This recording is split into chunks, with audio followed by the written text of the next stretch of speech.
Muy buenos días a todos. Sean bienvenidos a esta última clase de este módulo que estamos llevando adelante sobre ética en salud pública. Espero que haya resultado todo bien, que haya sido de su agrado y que, de ser posible en el futuro, podemos estar nuevamente compartiendo otro módulo.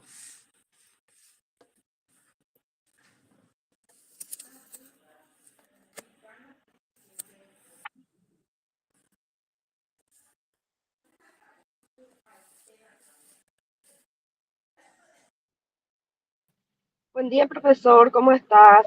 Muy buenos días, muy bien, gracias. Lindo sábado y llegando a la meta. Espero que ustedes también estén muy bien. Sí, profe, llegando a la meta. Profe, una pregunta antes de que inicie Sí, las clases. sí, Profe, usted había dicho que íbamos a tener una tarea y la sí. tarea yo no visualizo todavía en la plataforma. ¿Cuándo será que se va a alzar esa tarea para que vayamos completando, profe? Las tareas están anexadas al material que está en la plataforma. Al final está la tarea, no está aparte. Ah, bueno, profesor, voy a fijarme. Gracias. Ahí la voy a ubicar, no por nada.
Bueno, vamos a compartir brevemente esta última clase.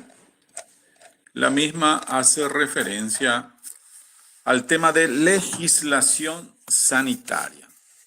Al respecto, podemos decir que la legislación sanitaria constituye un entramado normativo que tiene mucha importancia para la protección de la salud pública y el avance de la investigación biomédica que constantemente se está llevando adelante. Este marco legal, este ordenamiento jurídico que nos respalda, está también en constante evolución, ¿verdad? Y establece los parámetros éticos y legales que rigen la práctica médica, la investigación clínica y la gestión de los sistemas de salud. Básicamente, entonces, abarca estos campos. El marco legal general de la salud pública. El marco legal de la salud pública varía considerablemente entre países, porque esto, por supuesto, se tiene que estar adecuado de acuerdo a las características culturales y a las costumbres que tenemos en cada uno de nuestros países, ¿verdad? Lo cual son muy distintos entre una sociedad y otra. Si bien existen algunos principios comunes que buscan garantizar el acceso equitativo a los servicios de salud, constantemente lo que estamos buscando es que lleguemos a la mayor cantidad de personas posibles, la protección de la salud pública y la promoción del bienestar general de las personas. Algunos de estos aspectos claves que suelen abordarse en estas legislaciones, ¿verdad? En estas leyes, incluyen, en primer lugar, la definición de salud pública. Cada jurisdicción define la salud pública de manera particular, ¿verdad? Lo cual condiciona el alcance de las políticas y de las regulaciones sanitarias de cada uno de esos países. Gobernanza en salud. Se establecen también los mecanismos de coordinación entre los diferentes niveles de gobierno y las instituciones que están involucradas en la gestión de salud. Por un lado se fija la política de salud y por otro lado se debe ejecutar la misma. Financiamiento de la salud. Este es un aspecto sumamente importante y es el que generalmente nos genera inconvenientes en muchos lugares, ¿verdad? De nuestro país constantemente estamos enfrentando desafortunadamente la insuficiencia de los recursos financieros que tenemos para el financiamiento de la salud. Se determinan entonces acá las fuentes de financiamiento y los mecanismos de distribución de estos recursos que están destinados a la salud. El acceso a los servicios de salud. Se establecen los derechos de los ciudadanos a acceder a servicios de salud esenciales y los mecanismos para garantizar su cumplimiento. Vigilancia epidemiológica. Se regulan los sistemas de vigilancia epidemiológica y la respuesta que se tienen que llevar adelante ante la presencia de emergencias sanitarias. Normativa específica sobre investigación en salud. La investigación en salud humana está sujeta a una regulación sumamente rigurosa, ¿verdad? La cual busca proteger los derechos y la seguridad de todos los participantes en este tipo de actividades, ¿verdad? Que son los estudios de investigación. Las normas internacionales y nacionales establecen principios éticos muy rigurosos y procedimientos que se deben cumplir en toda investigación biomédica que se esté llevando a cabo.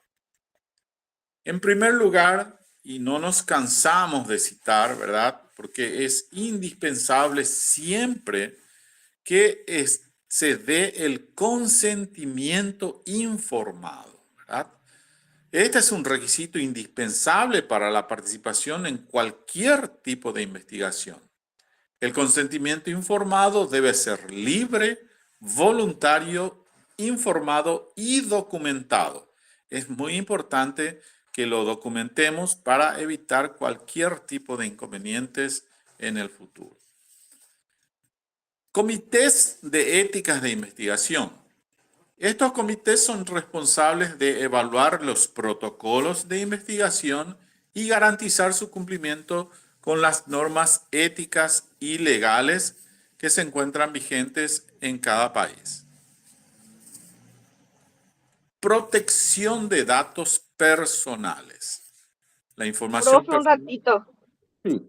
Espera. Profe, antes de pasar ese tema del consentimiento informado, Sí, eh, doctor, por ejemplo, hay vacunas que se aplican a las criaturas que son del programa regular y sí, sabemos que uno de los derechos fundamentales de los niños es protegerles su salud. sí, Pero actualmente, por ejemplo, hay una vacuna que es del programa regular, que es contra el virus del VPH, que se le pide permiso a los padres sí, si quieren mandarle vacunar a sus hijos o no. Y si no firma, no se le vacuna a los hijos. sí. ¿Y eso cómo quedaría, doctor, por ejemplo? Porque ahí yo tomo como un consentimiento informado, que vos le estás informando a los padres qué vacuna le vas a aplicar, pero eso se da solamente con esa vacuna. Con las demás vacunas que son del programa regular no se da. ¿Cómo quedaría eso, doctor? Yo soy de la posición de que todas las vacunas deben tener el consentimiento informado. Y como se trata de niños, se trata de menores de edad, la patria potestad está a cargo de los padres. Por lo cual, personalmente, yo particularmente solicito y querría que tenga el consentimiento informado. Y no vacunar así nomás al barrer, como se dice, a pesar de que estamos tratando de proteger la salud pública, ¿verdad? Pero en particular yo creo que todas las vacunas deberían tener autorización. Hasta que la persona cumpla 18 años, por supuesto, y a partir de ese momento sí se le informa a la persona y él decide ya de por sí vacunarse o no. Sí, entiendo muy bien esa parte, doctor.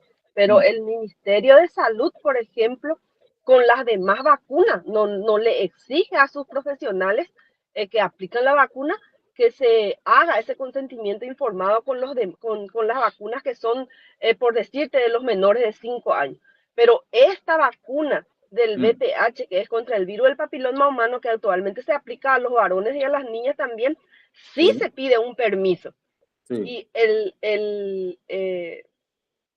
viste que entra en tela de juicio, doctor, el tema de que por qué algunos sí se pide y otros no. Porque cuando vos te vas y le decís a los padres, me podés firmar para vacunarle a tu hijo, Mm, podés leer y firmarme. Pepe ya sí. y mandé, va, en vehículo de moita a la se me envió para llevar la firma manteana a firmar manteana la cuatía, ya te dice. Y antes nunca te dijo, voy a le aplicaste como 20 vacunas y no te firmó nada y nunca se dijo nada, por ejemplo. Eso Ujú. nomás es mi duda y mi pregunta, doctor. Claro, ahora tendríamos que analizar nomás. Yo no sé si vos, doctora, tenés conocimiento acerca de las estadísticas de cuál es la eficacia o la posible consecuencia de esta vacuna. ¿Por qué las autoridades no están pidiendo que esté por escrito el consentimiento? La Sabina oral, la vacuna contra la polio, yo recuerdo cuando tenía no sé cuántos años, bebé, ya me aplicaron. Sumamente eficiente, prácticamente se erradicó la poliomielitis. Estamos ante el mismo caso en esta vacuna.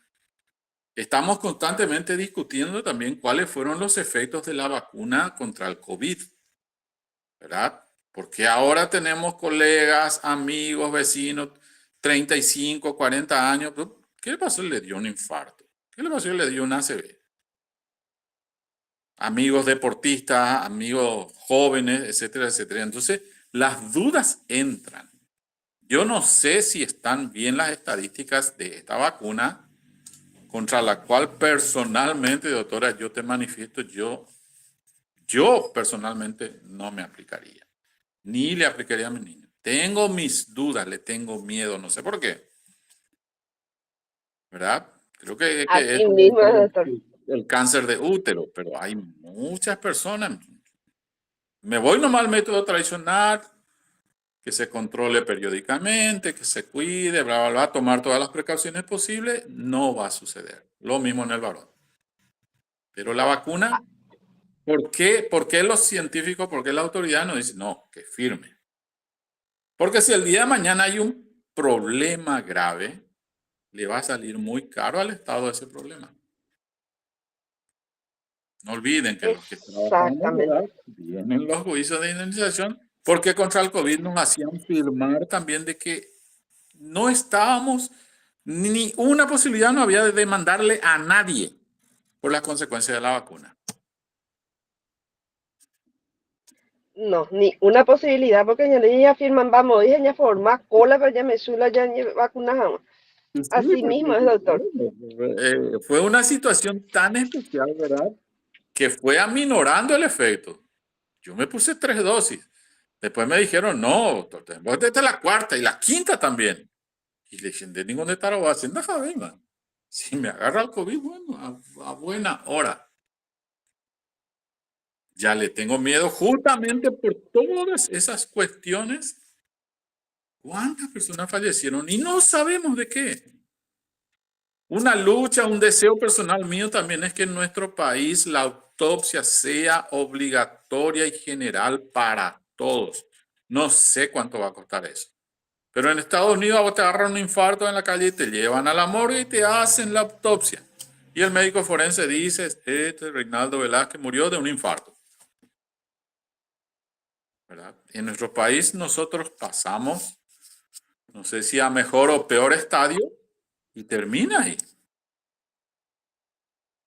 Hasta los tiempos de los velorios se redujeron últimamente. ¿Verdad? Ahora un ratito nomás, de ser posible cremar y chao, terminó el problema. ¿Por qué no se hacen las autopsias a todos? Va a ser muy positivo para la ciencia, va a ser muy seguro para los médicos y también para que la familia tenga esa información de qué es lo que pasó, por sobre todo en las muertes dudosas. Pero hay muchos casos en que no sabemos, ni vamos a saber. Yo creo que por ahí viene el tema de el consentimiento en esta vacuna particular que está generando realmente mucha controversia. Así mismo es, profe. Muchas gracias. No, por nada.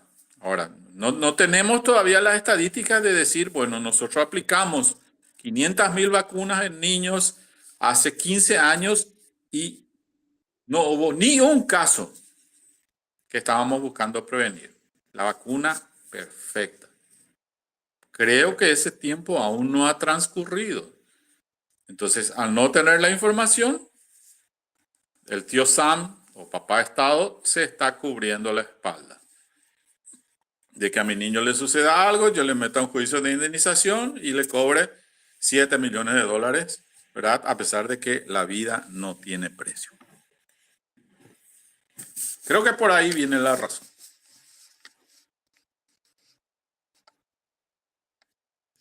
Bueno, sigamos. Protección de datos personales, la información personal de los participantes en las investigaciones también, por supuesto, tiene que ser tratada siempre de manera confidencial y segura para que demos cumplimiento a las leyes de protección de los datos.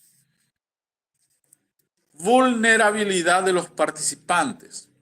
Se establecen protecciones especiales para grupos vulnerables, especialmente cuando se trata de niños. Lo acabamos de comentar, en estos casos necesitamos sí o sí el consentimiento informado y firmado y por supuesto documentado de la participación si estamos trabajando con niños y personas con discapacidad o poblaciones marginadas.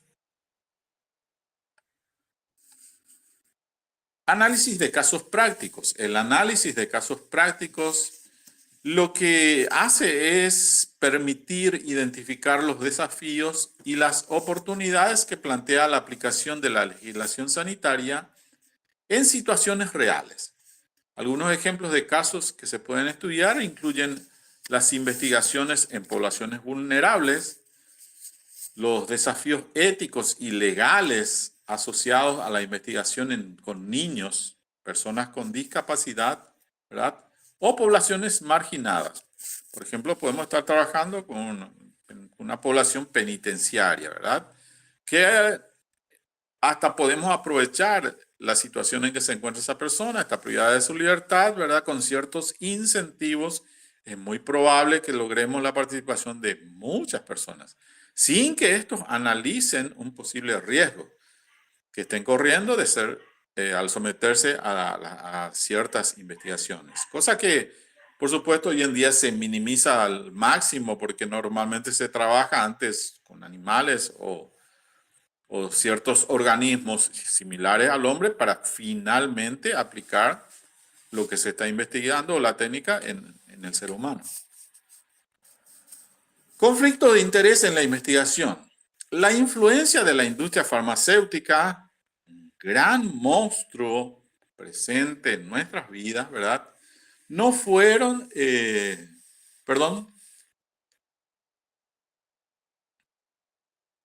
la influencia que tiene esta industria y de dispositivos médicos en la investigación clínica. Tenemos que tener también muy en cuenta esto.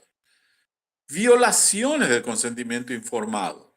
Casos en los que los participantes no fueron debidamente informados o fueron presionados para participar en ciertos estudios. Esto tenemos que tener cuidado porque es posible también de que nos venga una acción legal después sobre nosotros. Protección de datos en la era de la Big Data. Los desafíos asociados a la gestión y protección de grandes volúmenes de datos genómicos y clínicos. La legislación sanitaria, por lo tanto, entonces es un campo que está en constante evolución. ¿Por qué? Porque la ciencia está permanentemente avanzando. Distintos tipos de situaciones están variando también en forma permanente y por lo tanto la ley también se tiene que ir adecuando a los nuevos tiempos, a las nuevas situaciones que están contempladas, ¿verdad?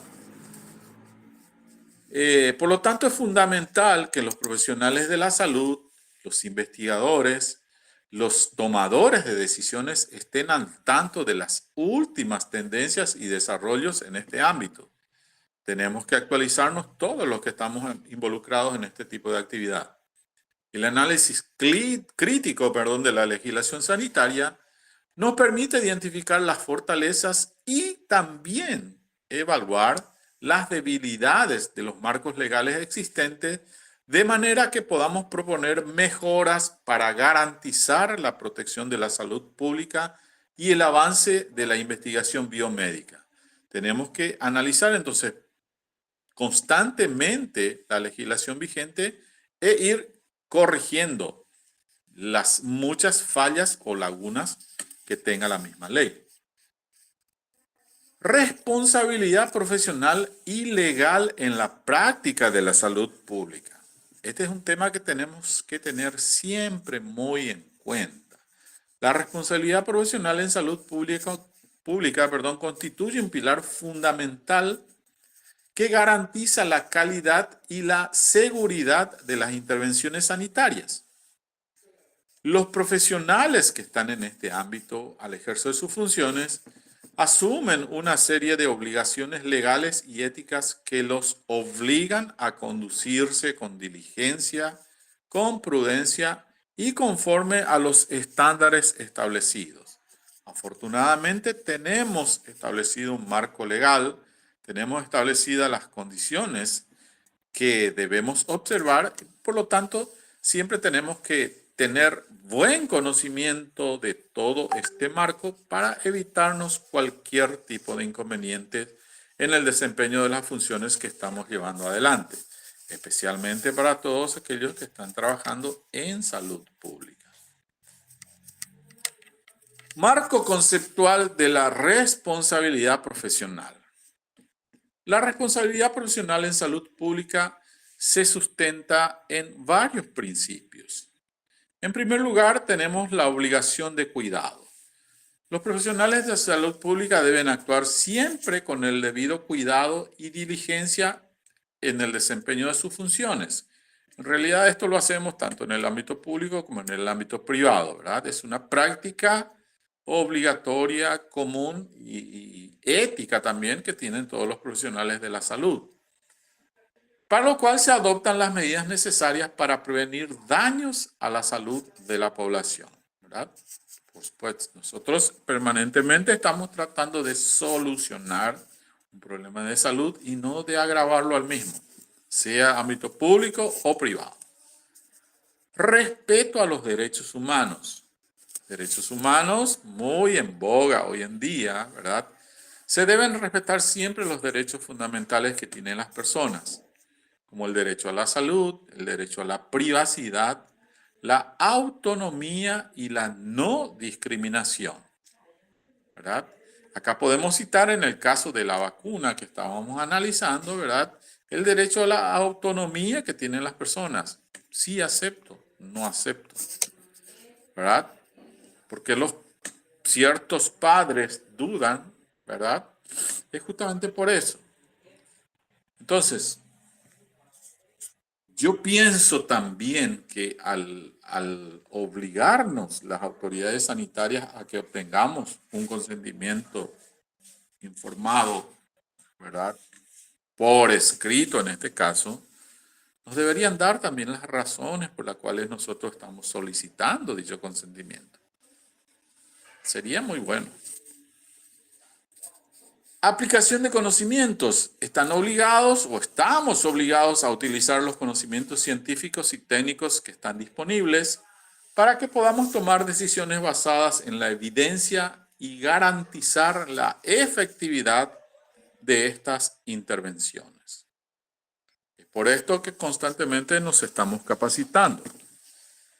Transparencia y rendición de cuentas. Este también es un aspecto muy importante, ¿verdad? Debemos actuar siempre con transparencia y rendir cuentas de las decisiones y acciones a la sociedad y a las autoridades competentes, ¿verdad? Especialmente cuando estamos recibiendo recursos, sean estos recursos humanos, sean recursos financieros, siempre tenemos que rendir cuenta, aplicarlos de la manera estrictamente correcta y poder llevar hacia adelante nuestra actividad con total tranquilidad. Es muy importante y es muy sano dormir tranquilo todos los días. ¿Y esto por qué? Porque tenemos responsabilidad civil y penal. La responsabilidad civil y penal son dos tipos de responsabilidad jurídica que pueden derivarse de acciones u omisiones de los profesionales en salud pública. La responsabilidad civil lo que apareja es una sanción normalmente pecuniaria o financiera, ¿verdad? Que, por lo tanto, que por supuesto también es dura cuando uno la recibe. Y la responsabilidad penal ya es aún más grave porque se acarrea la posible privación de libertad de las personas.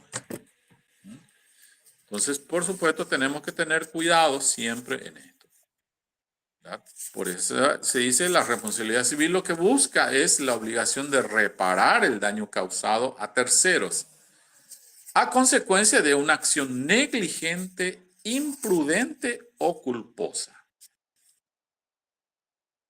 En el ámbito de la salud pública, esta responsabilidad civil puede surgir en casos como, por ejemplo, brotes epidémicos, daños causados por vacunas.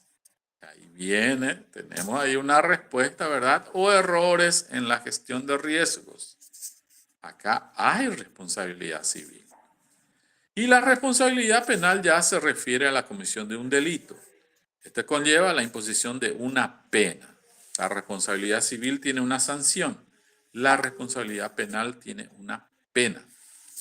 En el ámbito de la salud pública, esta responsabilidad puede surgir en casos como, por ejemplo, homicidios por negligencia, lesiones culposas, corrupción o malversación de fondos públicos que están destinados a la salud. Por eso que reitero, ¿verdad? Cuando estamos manejando este tipo de recursos, por supuesto, vamos a maximizar el cuidado en el desempeño de nuestras funciones de manera a no generar ningún tipo de suspicacia, sospecha o dudas acerca de nuestra gestión. Aspectos legales de la toma de decisiones en salud pública. La toma de decisiones en salud pública por parte de nuestras autoridades, ¿verdad?, es un proceso complejo que implica la consideración de múltiples factores. Acá tenemos que incluir aspectos legales, éticos, sociales y económicos. Los profesionales que trabajan en salud pública deben tener siempre en cuenta estos aspectos cuando van a tomar decisiones. En primer lugar, la legislación sanitaria. Esta legislación siempre nos establece el marco o los marcos normativos que regulan la práctica de la salud pública, ¿verdad? Y esta es una garantía para nosotros que tengamos en cuenta siempre ese marco normativo. Porque al estar encuadrados nosotros dentro de lo que las normas legales establecen, no vamos a tener ningún tipo de problemas, ¿verdad? Acá se incluyen la prevención de enfermedades, la promoción de la salud y la respuesta a emergencias sanitarias.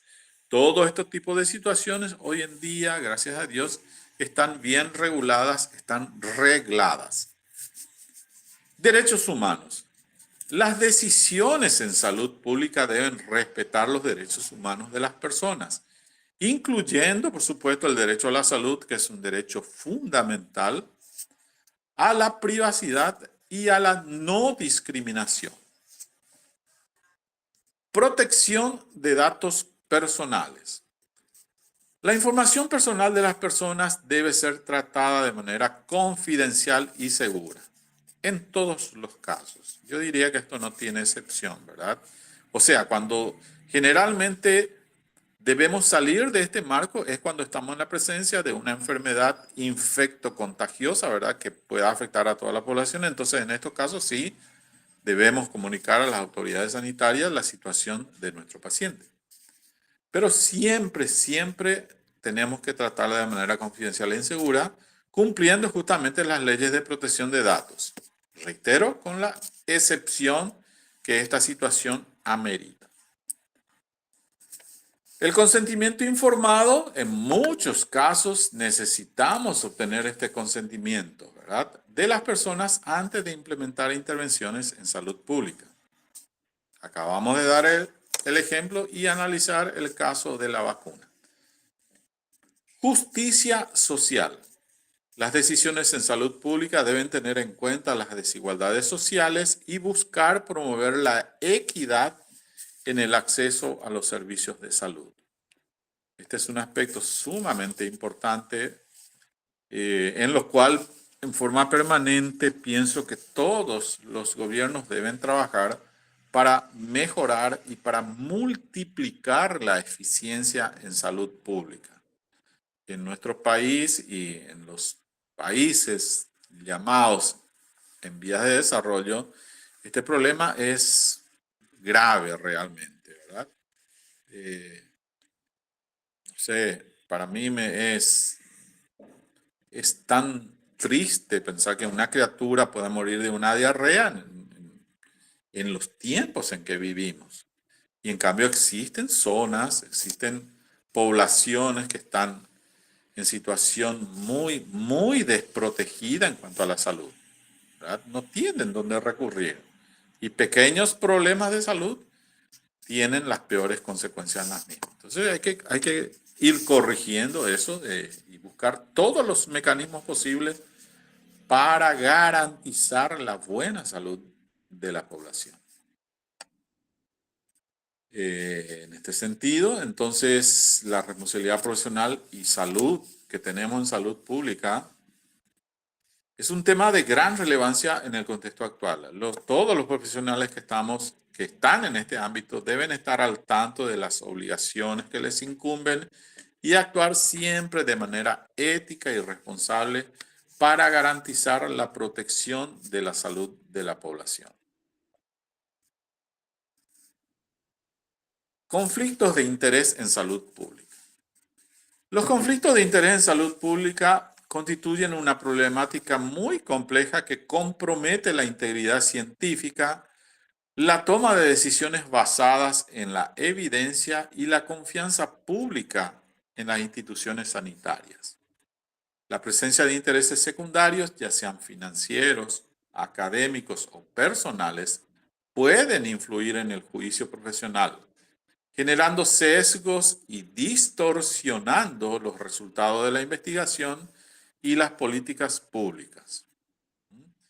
Los conflictos de interés son sumamente peligrosos, llamémosle así, ¿verdad? Porque en realidad generan situaciones muy desagradables. ¿Qué tipos de conflictos de interés podemos encontrar en salud pública? Se pueden manifestar estos de distintas formas. Podemos destacar acá por ejemplo, los financieros, son los que muy a menudo se dan, ¿verdad? Estos están vinculados a la recepción de fondos de la industria farmacéutica muy poderosa en nuestros días, de dispositivos médicos o de otras entidades con intereses comerciales en el sector salud. Muchas veces nos preguntamos, por ejemplo, por qué ciertas instituciones que están funcionando bien privatizan, entre paréntesis, ¿verdad?, ciertos servicios. Cuando preguntamos, nos dicen lo que estamos buscando es darle mayor eficiencia. Yo me pregunto, ¿y por qué van a ser deficientes al realizar la misma institución este servicio? Por ejemplo, servicio de imágenes. ¿Por qué tenemos que tercerizar esto? Y esto cuesta mucho dinero, eso lo sabemos, ¿verdad? Genera muy buenas ganancias al que está prestando ese servicio. No es lo mismo cuando yo estoy teniendo un servicio de imágenes privado donde tengo 1,000 pacientes mensuales, cuando paso eso a tener 50,000 pacientes. Cambian los números. Conflictos financieros. Académicos relacionados con la obtención de financiamiento para ciertos proyectos de investigación, la publicación de artículos científicos o la participación en actividades de consultoría. Personales, estos están asociados a vínculos familiares, amistades o relaciones personales que puedan influir en la toma de decisiones profesionales. Acabo de recibir de médico, quiero trabajar en IPS. ¿Será que alguien me puede ayudar? En fin, este es un deporte nacional, sabémoslo. Pero ojalá algún día se supere. Institucionales derivados de los intereses de la institución a la que pertenece el profesional, como la obtención de fondos o el fortalecimiento de alianzas estratégicas. Siempre cuando se está manejando dinero, generalmente es lo que sucede, se presentan este tipo de conflictos debido a que el Estado, normalmente los contratos que podamos suscribir con el Estado siempre son importantes y de mucha cuantía. Implicaciones de los conflictos de interés. Cuando estamos en presencia de los conflictos de interés, esto puede tener diversas implicancias negativas, ¿verdad?, entre las que se destacan el sesgo de la investigación.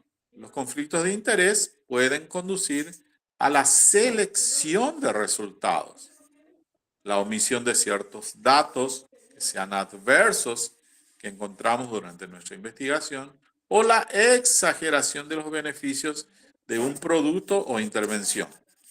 Cuando estamos trabajando, por ejemplo, con recursos y realizando adelante una investigación y nuestros recursos vienen de una industria farmacéutica, nos vemos hasta, si se quiere, obligados a darle ciertos resultados a esta industria, ¿verdad? Entonces, allí se pueden presentar este tipo de situaciones. Pérdida de confianza pública. La percepción de que los investigadores o los responsables de la formulación de políticas están influenciados por intereses económicos pueden minar la confianza del público en las instituciones sanitarias. Esto no solo se da en nuestro país, se da en muchos lugares, ¿verdad?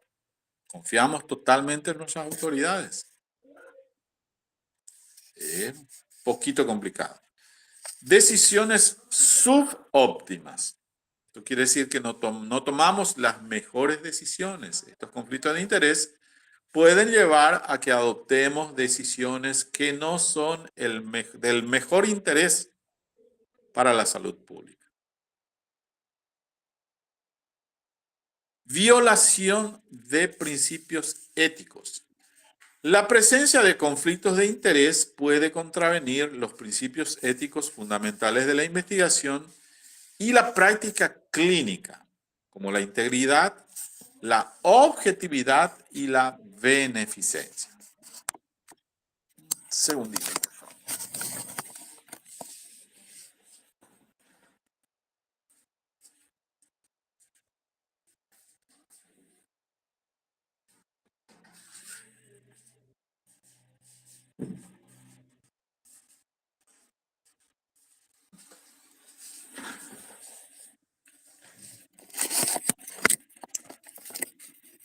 Bueno, seguimos.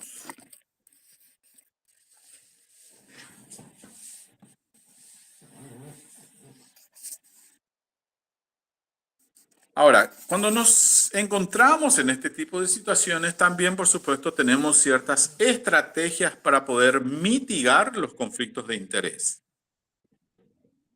Para esto es fundamental implementar ciertas medidas, como por ejemplo, declaración transparente, ¿verdad?, de conflictos de interés. Los investigadores profesionales de la salud y tomadores de decisiones deben declarar de manera explícita, de forma muy clara, ¿verdad?, cualquier interés que pueda influir en su trabajo. Esto va a evitar que se genere justamente el conflicto. Políticas institucionales. Las instituciones tienen que contar con políticas claras y rigurosas, ¿verdad?, especialmente cuando trabajamos en salud, lo cual nos va a permitir identificar, prevenir y gestionar los conflictos de interés. Cuando nosotros tenemos una política, tenemos un marco establecido, es muy fácil evitar que surja el conflicto y también es fácil, en caso que surja, darle solución al mismo. Comités de ética de la investigación. Estos comités, ¿verdad?, tienen un papel fundamental porque se encargan de evaluar los protocolos de investigación e identificar posibles conflictos de interés, ¿verdad? Siempre es importante que alguien o varias personas, ¿verdad?, estén controlando y evaluando lo que estamos haciendo. Porque somos seres humanos y también podemos equivocarnos, ¿verdad? Por supuesto, esto es natural. No somos siempre totalmente perfectos. No somos perfectos. Somos perfectibles, eso es cierto. Pero podemos equivocarnos. La revisión de pares o por pares también es muy importante porque este proceso de revisión siempre tiene que ser riguroso y transparente porque nos va a permitir identificar posibles sesgos y conflictos de interés en las publicaciones científicas. Transparencia en la financiación. Esto es indispensable, ¿verdad? La financiación de la investigación y de las actividades, ¿verdad?, relacionadas con la salud pública siempre deben ser transparentes y estar accesibles al público.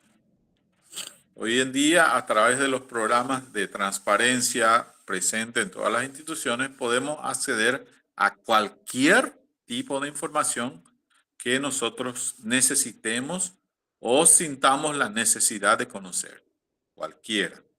Si la institución se niega, es pasible de recibir sanciones, ¿verdad?, por parte de las autoridades al negarse a dar este tipo de información. Podemos recurrir también al órgano jurisdiccional y exigirle que nos dé la información. La información pública debe ser transparente y estar a disposición de todas las personas.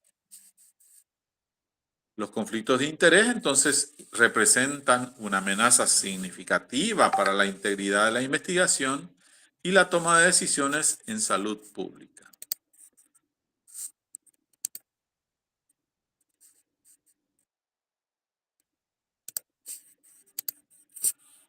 La transparencia, la rendición de cuentas y la aplicación de principios éticos sólidos son esenciales, son indispensables porque garantizan la confianza del público y promueven el avance de la ciencia y la salud pública.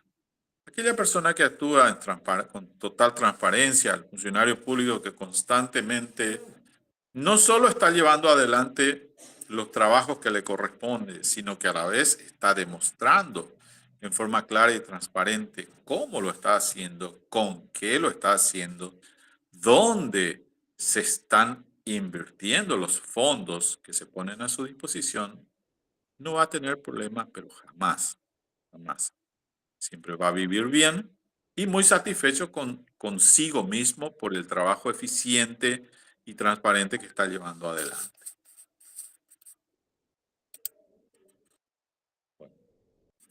Comunicación y relaciones interpersonales en salud pública. La comunicación efectiva.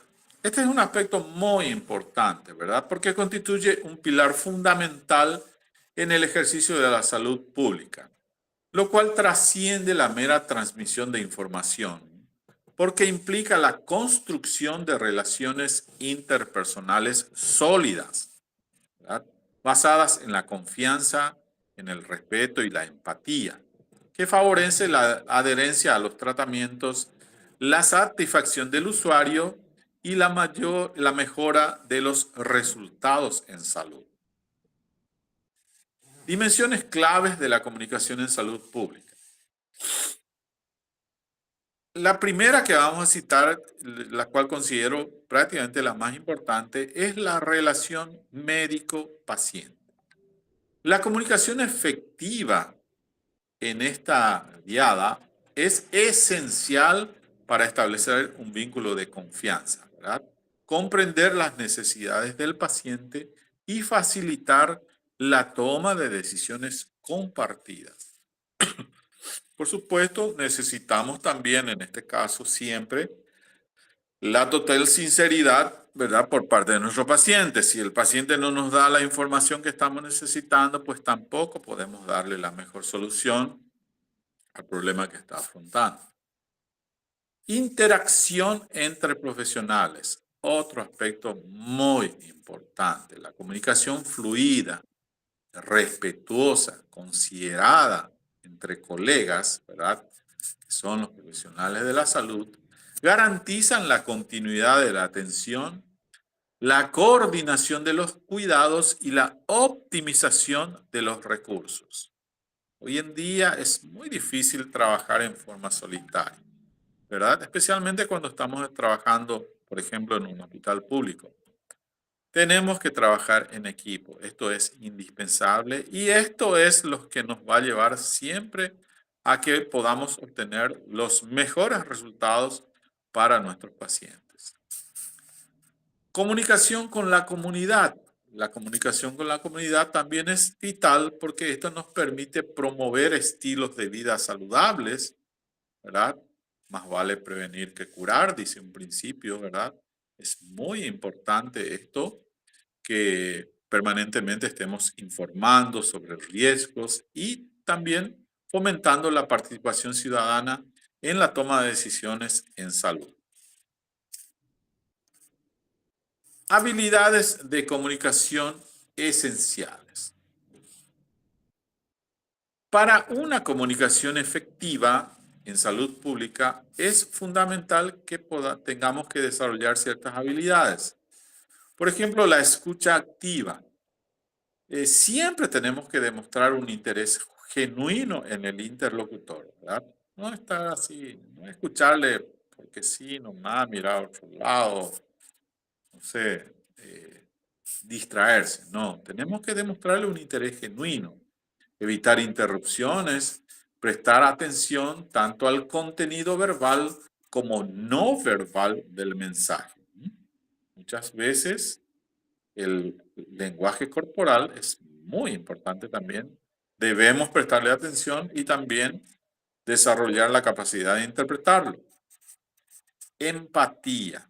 Esto es muy importante, ¿verdad? Ponerse en el lugar del otro para poder comprender sus sentimientos, perspectivas y necesidades. Asertividad. Expresar las propias opiniones y necesidades de manera clara y directa.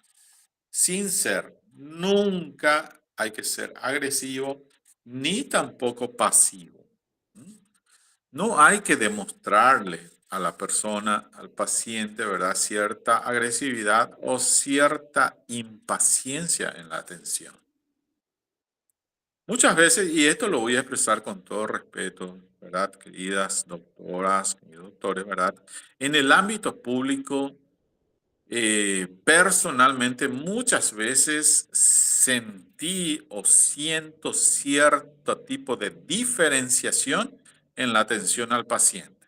Esto no es generalizado, por supuesto, y lo expreso con muchísimo respeto, pero a veces en el sector público uno observa o siente cierta impaciencia, ¿verdad?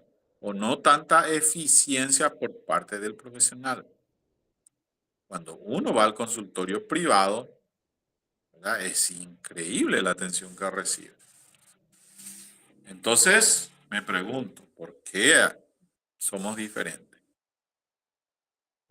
De hecho, el profesional de la salud es el mismo en todos los lugares. Por supuesto, en un lugar los resultados financieros son mejores que en otro. En el ámbito privado siempre recibimos una remuneración más razonable que el sector público. Esto es por la limitación que tiene el Estado en abonar los honorarios que realmente corresponden y también por la posibilidad que tiene el paciente, ¿verdad? No es el mismo paciente el que recurre al hospital público que el que recurre a la consulta privada. La persona que recurre a una consulta privada es porque tiene también los recursos para poder afrontar eso.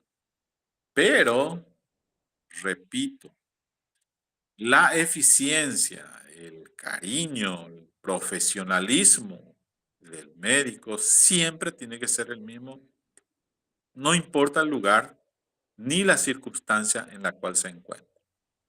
No importa.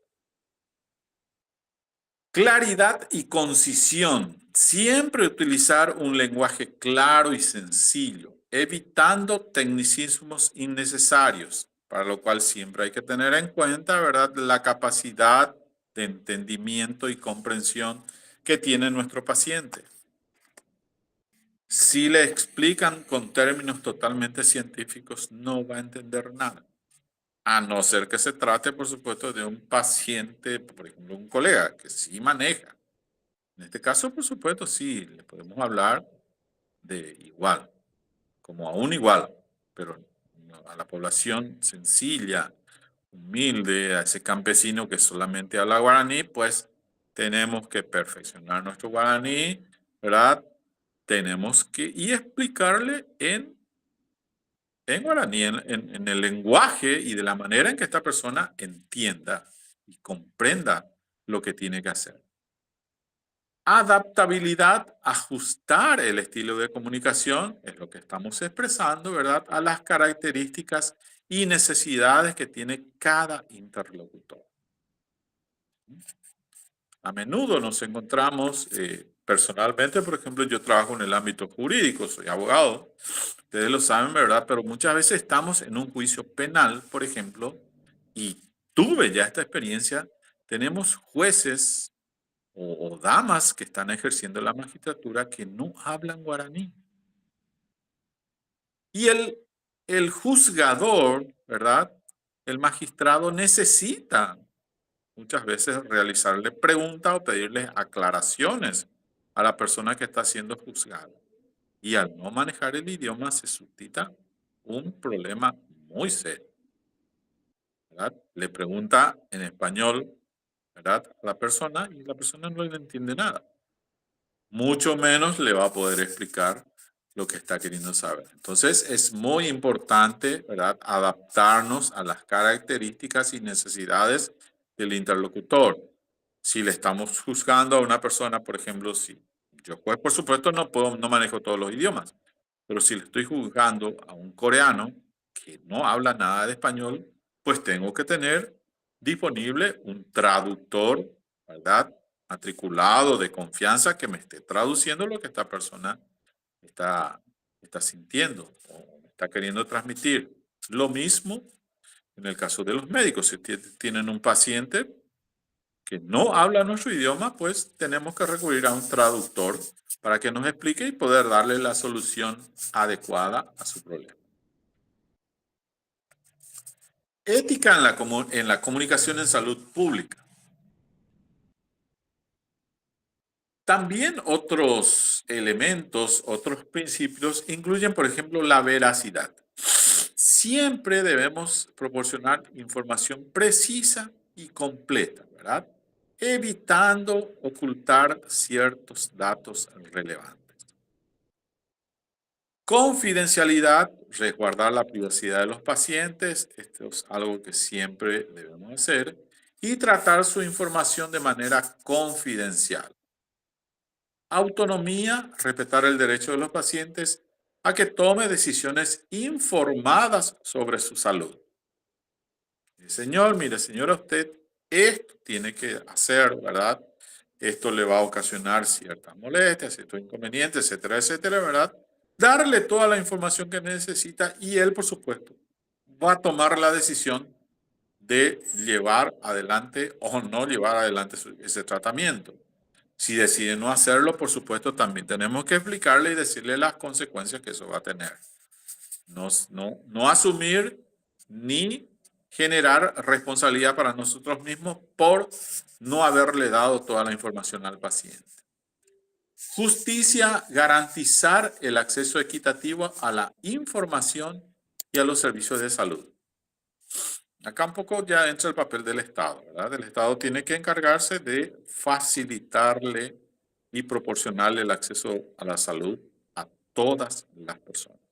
Absolutamente a todas, sin ningún tipo de excepción, ni mucho menos discriminación. ¿Cuáles son los desafíos y tendencias contemporáneas? Hoy en día la comunicación en salud pública se enfrenta a nuevos desafíos en el contexto actual, como por ejemplo la diversidad cultural, la necesidad de adaptar los mensajes y estilos de comunicación a diferentes culturas y contextos. Tecnologías de la información y la comunicación. Esto nos proporciona hoy en día herramientas sumamente útiles. Ahora mismo pueden ustedes imaginarse que estamos compartiendo este curso, ¿verdad? En distintos lugares, ¿verdad? A través de esta tecnología que estamos disponiendo, ¿verdad? Las herramientas digitales, como la que estamos utilizando, ¿verdad? Nos permite que la comunicación en salud la podamos realizar a través de redes sociales o aplicaciones móviles. De esta manera podemos llegar a muchísimas personas que se encuentran en distintos lugares.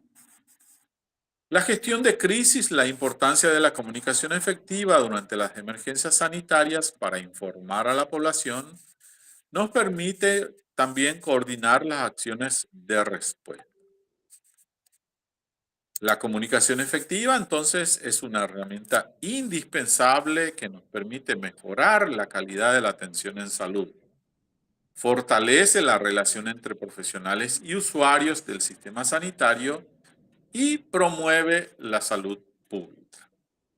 Los profesionales de la salud tienen que invertir, ¿verdad?, en el desarrollo de sus habilidades comunicativas y en la creación de entornos que favorezcan una comunicación abierta y transparente.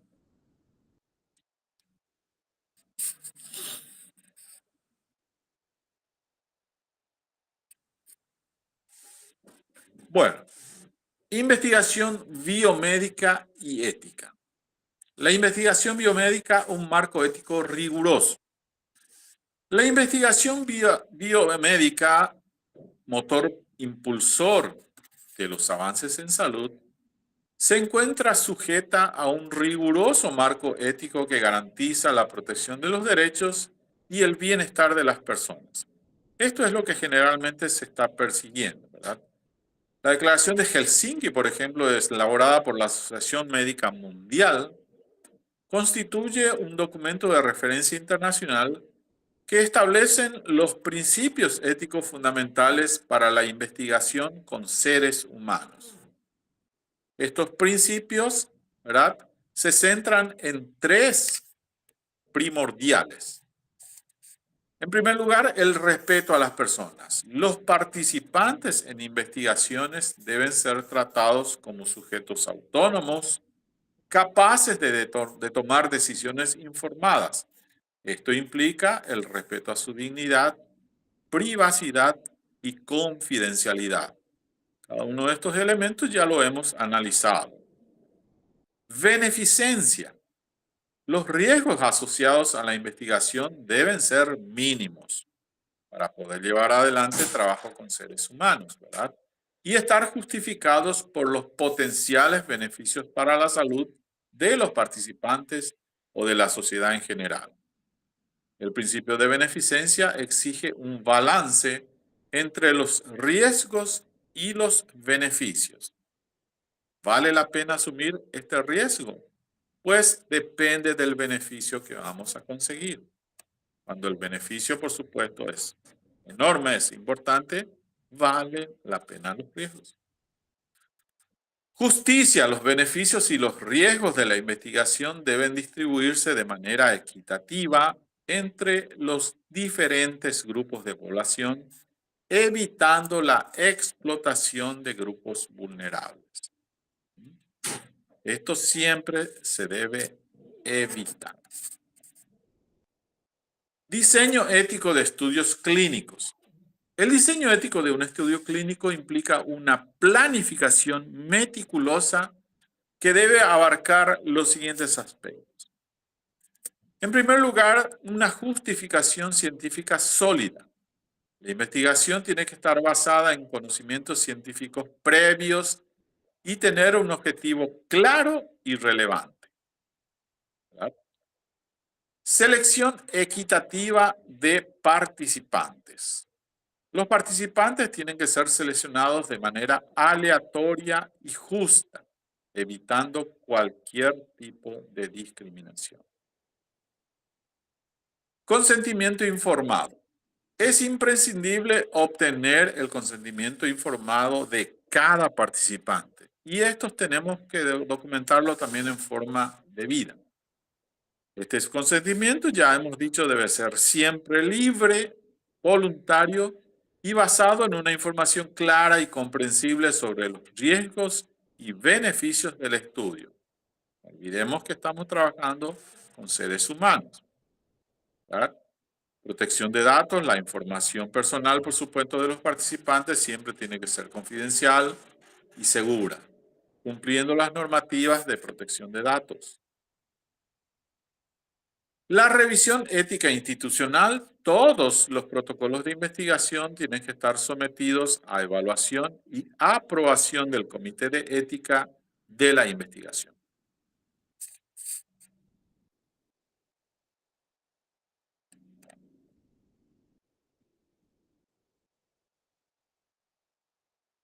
Protección de grupos vulnerables. Algunos grupos de población, como por ejemplo niños, personas con discapacidad, personas privadas de libertad o personas en situación de vulnerabilidad social, ¿verdad? Personas que están en la extrema pobreza, por ejemplo, requieren una protección especial debido a su mayor susceptibilidad a los riesgos. La investigación con estos grupos nos exigen medidas adicionales de protección y justificaciones éticas más rigurosas. ¿Cuáles son los desafíos contemporáneos que encontramos en ética de la investigación hoy en día? Debido a la rápida evolución de la ciencia y la tecnología, esto nos plantea nuevos desafíos éticos en la investigación biomédica, entre los cuales podemos citar la edición genómica, las tecnologías de edición genética, ¿verdad?, generan interrogantes sobre la modificación del genoma humano y sus implicaciones para las generaciones futuras. La inteligencia artificial, la aplicación de la inteligencia artificial en la investigación biomédica nos plantea cuestiones como por ejemplo sobre la privacidad de los datos, la responsabilidad algorítmica y la autonomía de las investigaciones. Pandemias.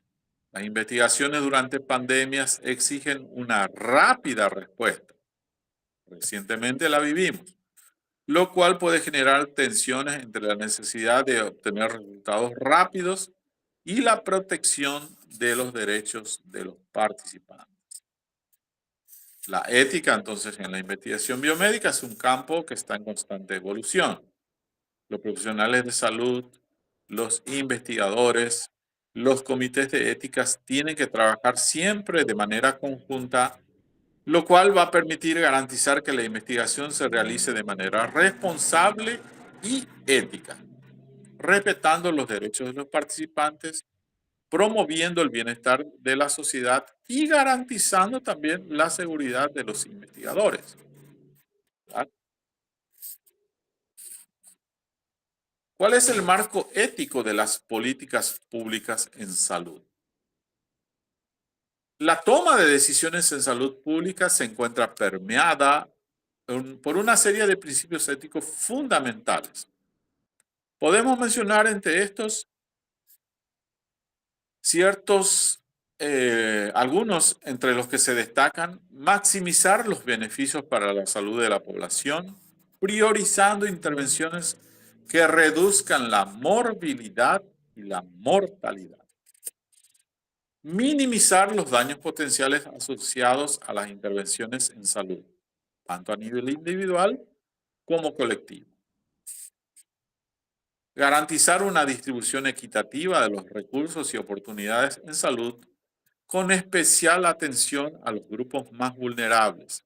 Siempre tenemos que priorizar la atención a estos grupos, ¿verdad? Porque son generalmente aquellos que sienten con mayor rigurosidad los efectos adversos que se pueden dar en salud pública.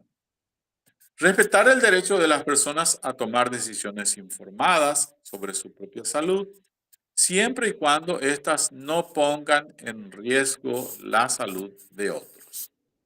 En el ámbito jurídico siempre decimos: mi derecho termina donde empieza el derecho del próximo. Desafíos éticos en la formulación de políticas públicas en salud. Con este punto vamos a terminar ya, ¿verdad? La formulación de políticas públicas enfrenta diversos desafíos éticos. Entre estos se destacan racionamiento de los recursos. Desafortunadamente se tiene que hacer esto. Lo ideal sería que no se haga, ¿verdad? Pero la escasez de recursos económicos nos obliga a realizar elecciones difíciles sobre la asignación de recursos. Esto nos plantea dilemas éticos en torno a la priorización de necesidades y la definición de criterios de elegibilidad.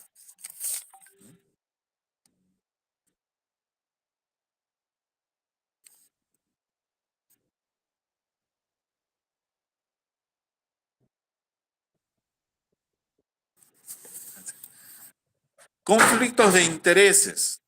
La influencia de intereses comerciales, políticos y sociales, ¿verdad?, pueden comprometer la objetividad de la toma de decisiones y generar desigualdades en el acceso a los servicios de salud. Los problemas políticos, desafortunadamente, por el sistema en el cual estamos trabajando, ¿verdad?, por el sistema de gobernabilidad de nuestro país, siempre surgen.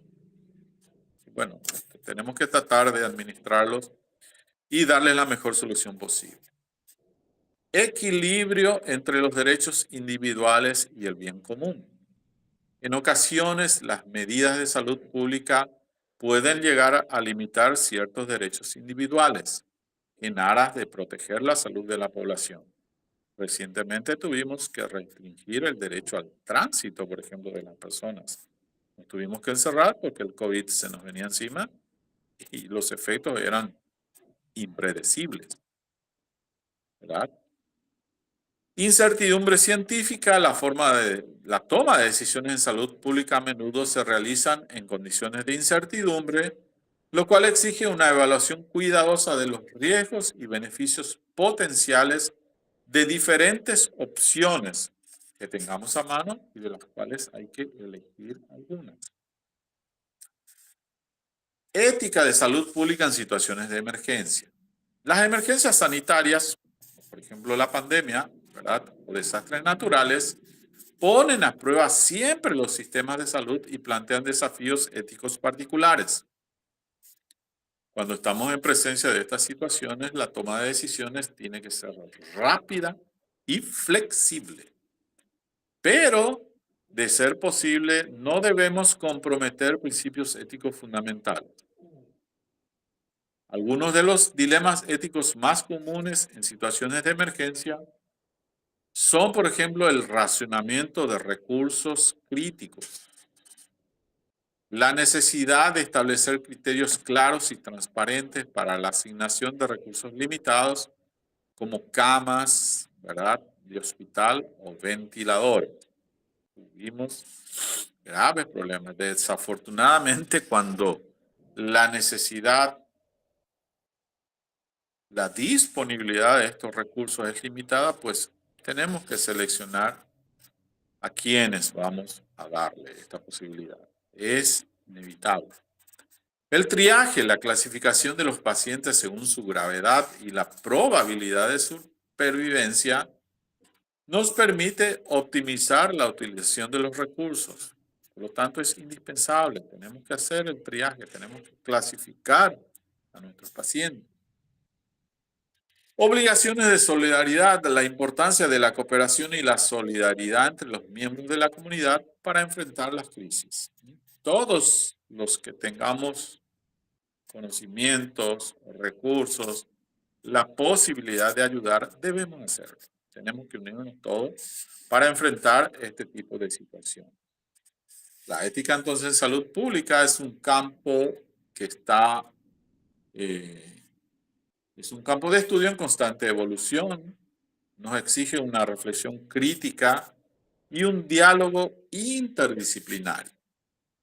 La formulación de políticas públicas en salud siempre deben estar basadas en principios éticos sólidos y en una evaluación cuidadosa de las consecuencias de las diferentes opciones que debamos implementar.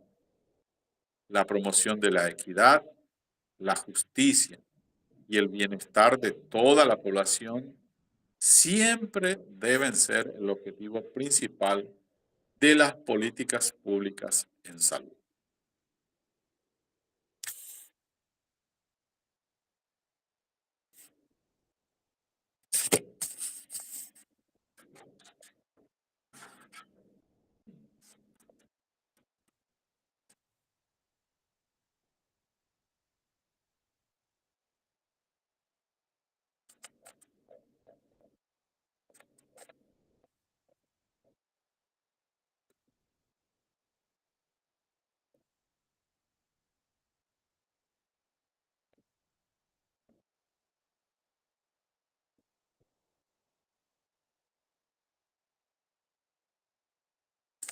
Inteligencia artificial en salud, desafíos éticos. La aplicación de la inteligencia artificial, esto es algo que ya se está realizando hoy en día, ¿verdad?, en el ámbito sanitario, nos ofrece un amplio abanico de posibilidades para mejorar la precisión diagnóstica, personalizar tratamientos y optimizar la gestión de recursos. Sin embargo, la implementación de las mismas nos plantea desafíos éticos cruciales. Por ejemplo, sesgos algorítmicos. La inteligencia artificial aprende de los datos con lo que es entrenada. O sea, tenemos que proporcionarle información para que ella llegue a ciertas conclusiones, ¿verdad? Esto significa que puede perpetuar y amplificar los sesgos presentes en los datos históricos y puede llevar a decisiones injustas y discriminatorias en la atención médica. Privacidad y seguridad de datos. La recolección y el análisis de grandes volúmenes de datos personales para entrenar algoritmos de inteligencia artificial nos plantean importantes preocupaciones en torno a la protección de la privacidad y a la seguridad de la información. ¿Por qué? Porque tenemos que proporcionarle toda la información que para nosotros es confidencial y que le damos cierto tratamiento mucho más cuidadoso, digamos. Transparencia y explicabilidad. Los algoritmos de inteligencia artificial, especialmente los modelos de aprendizaje profundo, pueden ser difíciles de interpretar, lo que dificulta la comprensión de las razones detrás de sus decisiones y reduce la confianza de los pacientes y los profesionales de la salud. Cuesta, por supuesto, ¿verdad?, confiar más en una máquina que en un doctor, en una doctora que yo tengo enfrente y que me está brindando la atención y la información y la solución que yo necesito. Edición genética. Un horizonte ético complejo.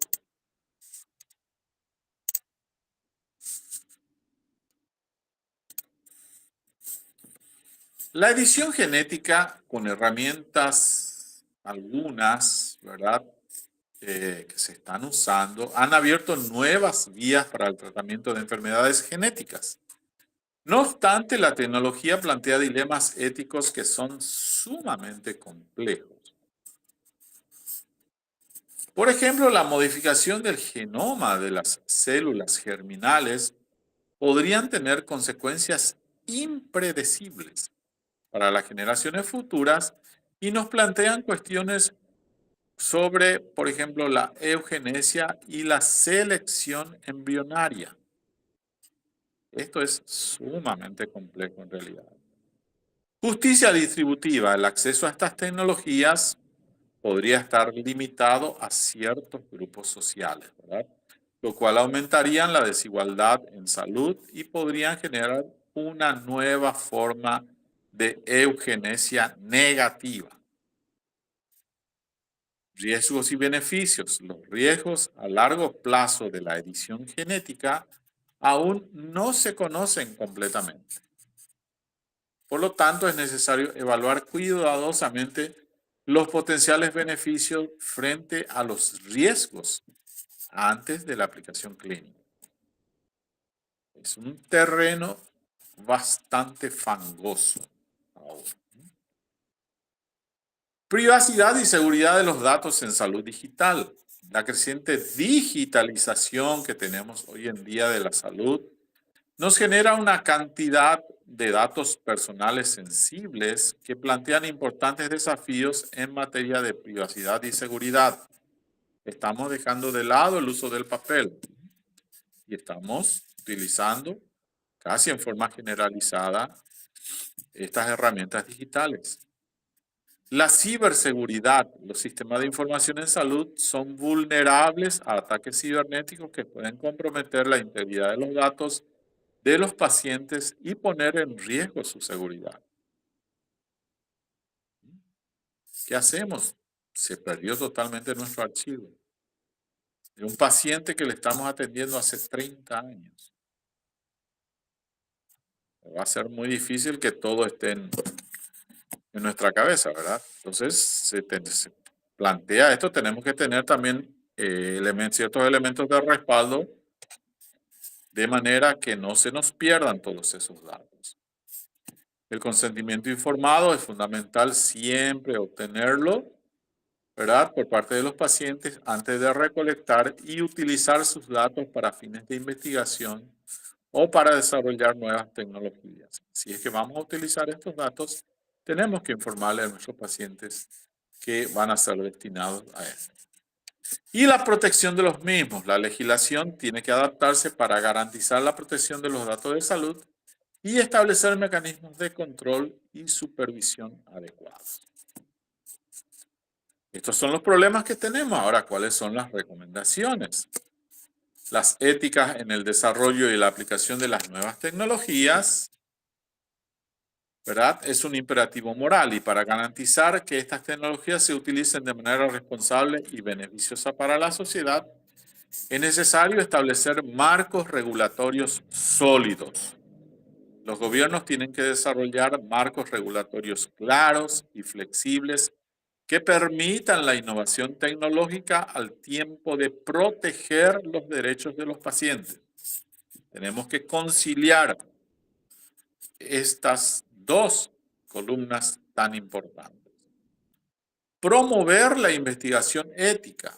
Es necesario fomentar la investigación ética en el campo de las nuevas tecnologías en salud, con un enfoque en la identificación y en la mitigación de los riesgos.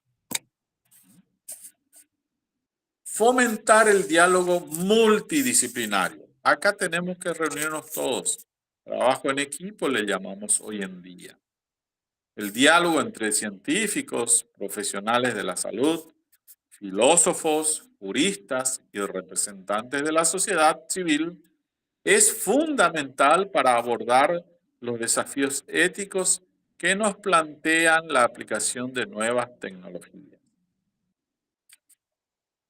Y educar a la sociedad, fundamental, indispensable. Tenemos que informar y educar a la sociedad sobre los beneficios y también sobre los riesgos de las nuevas tecnologías en salud, de manera a fomentar una participación ciudadana informada en la toma de decisiones. La ética debe guiar el desarrollo y la aplicación de las nuevas tecnologías en salud para garantizar que éstas se utilicen en beneficio de toda la humanidad.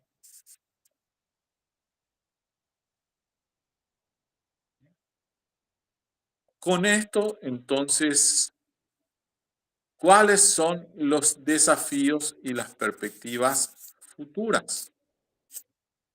La intersección entre la ética ambiental y la salud pública nos plantea también numerosos desafíos. Entre estos podemos destacar la complejidad de los sistemas socioecológicos. Hoy en día la relación entre la salud y el medio ambiente es compleja y multifactorial, ¿verdad?, lo cual nos dificulta la identificación de las causas y también de las soluciones. Conflicto de intereses. Los intereses económicos a menudo entran en conflicto con los objetivos de la protección ambiental y de la salud pública. Hoy en día, por ejemplo, tenemos políticas que se están implementando en Europa que nos afectan a nosotros. Por ejemplo, en cuanto a la producción cárnica que tenemos, ¿verdad? Los europeos dicen que la producción de carne, la explotación vacuna, altera el medio ambiente. Que las heces de las vacas alteran el ambiente. Para mí me parece algo tan estúpido. Y eso va a afectar totalmente nuestra economía. Y hasta dan dinero para evitar la producción. ¿Vale? Eso genera un conflicto de interés enorme. De hecho, nuestro presidente les dijo que nosotros no vamos a implementar esa política de ninguna manera. Y la gobernanza ambiental efectiva requiere también la coordinación de múltiples actores a diferentes niveles, tanto nacionales como internacionales, ¿verdad? La protección del medio ambiente es muy importante, pero también siempre se tiene que evaluar cuáles son las consecuencias de dicha protección. Para que podamos avanzar hacia un futuro más sostenible, más saludable, necesitamos fortalecer la investigación interdisciplinaria Promover políticas públicas que están basadas en la evidencia científica y fomentar la participación ciudadana en la toma de decisiones ambientales. Acá tenemos que unir y llegar a las mejores conclusiones posibles. En el material, con esto, esto es lo que corresponde a la última clase, ¿verdad?, que hemos compartido sobre ética en salud pública. El material va a estar disponible en la plataforma y hay una pequeña actividad, ¿verdad?, que pueden llevar a cabo al final del desarrollo de este material, que también, por supuesto, si lo quieren volver a leer, analizarlo más profundamente, etcétera, está a vuestra disposición. Agradezco profundamente vuestra participación, vuestra paciencia, el esfuerzo que implica el seguir capacitándose, ¿verdad? Vuestro tiempo es precioso, por supuesto, tenemos que dejar de lado para capacitarnos muchas veces nuestra familia, tiempo de nuestra familia o tiempo de nuestro trabajo, pero esto nos permite seguir mejorando y, por supuesto, nuestro nivel de profesionalidad se va consolidando cada vez más. Por lo cual, reitero, muchísimas gracias por todo, por participar en este curso. Sigan, lleguen al objetivo, completen el curso, no lo abandonen y ojalá tengamos en el futuro la oportunidad de compartir nuevamente. Quedo a vuestra disposición por todos los medios disponibles. Siempre digo, yo soy abogado, ojalá no me necesiten, pero estoy siempre a vuestra disposición para lo que quieran consultar acerca de conocimientos profesionales, ¿verdad? O cualquier inconveniente que puedan tener. Consulten siempre. Muchas veces, por no consultar, se genera un problema. Muchas gracias y hasta muy pronto.